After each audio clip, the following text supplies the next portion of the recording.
Welcome. Thank you for joining me. This is Dr. Jason W. Morrison, theologist, New South Wales, Australia, and I would like you to join me for a subject dealing with learn about lust and how it deceives, called Betrayal Hurts. So you're going to be okay. And of course, in some betrayal situations, you can feel like you have failed. Sometimes it feels like I failed at loving you. Like I never said enough of the right words. I didn't open my heart up enough for you. I was never enough to fill your empty spaces, which resulted in the end of our relationship. And I know that people leave and hearts break, but I think one of the most painful things about our ending was when you did, you never looked back. You were okay with losing me. You were okay with leaving me in your past. And that was one of the worst betrayals that had ever happened between our hearts.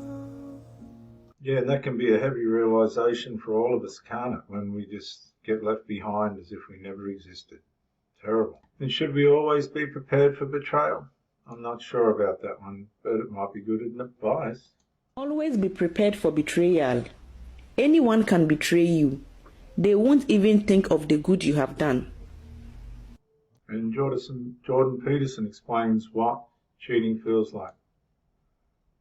Then if the person betrays you, like if you're in an intimate relationship and the person has an affair and you find out about it, then you think one moment you're one place, right? You're where everything is secure because you've predicated your perception of the world on the axiom of trust. And the next second, you're in a completely different place. And not only is that place different right now, the place you were years ago is different, and the place you're going to be in the future, years hence, is different. And so all of that certainty, that strange certainty that you inhabit, can collapse into incredible complexity. And you say, well, if someone betrays you, you think, well, okay, who were you? Because you weren't who I thought you were. And I thought I knew you, but I didn't know you at all. And I never knew you, and so all the things we did together, those weren't the things that I thought were happening. Something else was happening, and you were someone else, and that means I'm someone else because I thought I knew what was going on, and clearly I don't. I'm some sort of blind sucker or the victim of a psychopath, or someone who's so naive that they can barely live, and I don't understand anything about human beings, and I don't understand anything about myself, and I have no idea where I am now. I thought I was at home, but I'm not. I'm in a house, and it's full of strangers, and I don't know what I'm going to do tomorrow or next week or next year. Is that betrayal from a spouse or a partner? It's one of the most hurtful things that you can feel. When you feel like your partner has been speaking behind your back, or when you feel like your partner has been talking to someone outside of the marriage, when you know and have caught your partner watching pornography, when you have seen some things in the phone. Listen, betrayal comes in all forms. Whenever it leads to your spouse or your partner, it's a devastating feeling. I want to let you know that you can overcome this. And there are so many different methods that you can do. But one of the things that I want to leave here is this. Because I'm a woman of faith, I know that prayer works. And I know that love conquers all.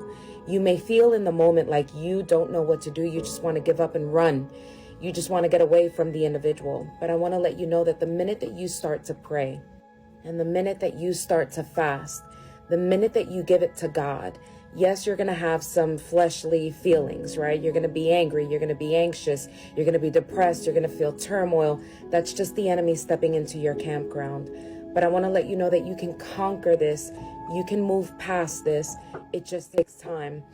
It's not that it's excusable. It's just that you're going to focus and you're going to work on yourself, your self-development. You're going to start speaking to yourself. You're going to start rising up again. You're going to embed your face into the Word of God.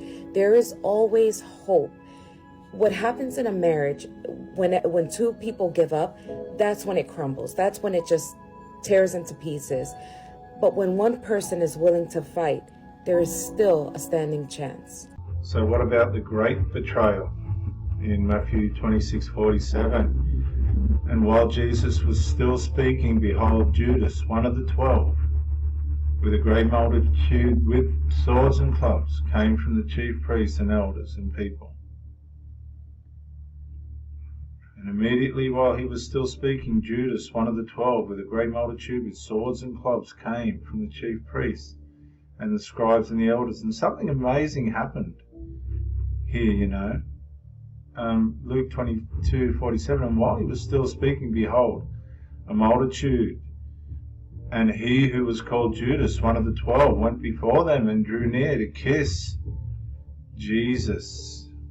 And when Jesus spoke these words, he went out with his disciples over the brook Kidron, where there was a garden, which he and his disciples entered. Now, I think it's in this chapter that when they found Jesus, this is what happened.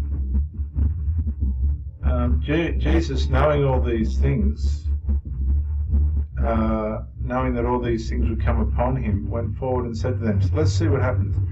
When Jesus spoke these words, he went out with his disciples over the brook Kidron, where there was a garden which he and his disciples entered. And Judas, who betrayed him, also knew the place, for Jesus often met there with his disciples. And Judas, having received a detachment of troops and officers from the chief priests and Pharisees, came there with lanterns, torches, and weapons. Jesus, therefore, knowing all these things that would come upon him, went forward and said to them, Whom are you seeking? And they answered him, Jesus of Nazareth. And Jesus said to them, I am. And the he is in italics, which means it's not in the text. He just says, I am. And watch what happened. And Judas, who betrayed him, also stood with them. Now when Jesus said to them, I am, what's that echo? When Moses asked God who he was, he said, I am. Well, when he said, I am, the power of God left Christ, and they drew back and fell to the ground. All of them. All the detachment, the chief priests, Pharisees, and troops and officers, all fell back to the ground when Jesus said, I am. And that was the power of God, wasn't it? That was the power of God. Even in betrayal, God's power came shining through. Ladies and gentlemen, this is Dr. Jason W. Morrison, theologist.